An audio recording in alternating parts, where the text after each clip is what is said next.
Il y a des impacts autant positifs que négatifs, que ce soit sur les victimes, mais également sur la société.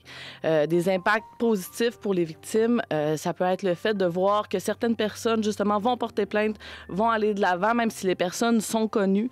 Donc, ça démontre le courage des personnes qui sont allées porter plainte et tout ça. Donc, ça peut créer un désir de porter plainte soi-même. Ça peut aussi exacerber un sentiment de colère chez les victimes. Puis la colère, c'est une émotion qui amène le désir de changement, qui amène le désir de se mettre en action. Ça peut avoir un impact positif. Ça peut créer de la solidarité aussi envers les victimes. Si on voit que notre agresseur est inquiété par la justice, bien, on peut avoir envie, nous aussi, d'aller déposer une plainte. Donc, ça peut avoir un effet positif sur le fait de porter plainte, mais ça a également des effets négatifs sur les victimes. Bien, ça peut amener de la revictimisation, le fait de toujours avoir à raconter son histoire, d'avoir des flashbacks, d'avoir des souvenirs en lien avec ce qu'elles ont vécu, des souvenirs douloureux. Puis c'est la même chose aussi en lien avec la médiatisation de certains grands procès.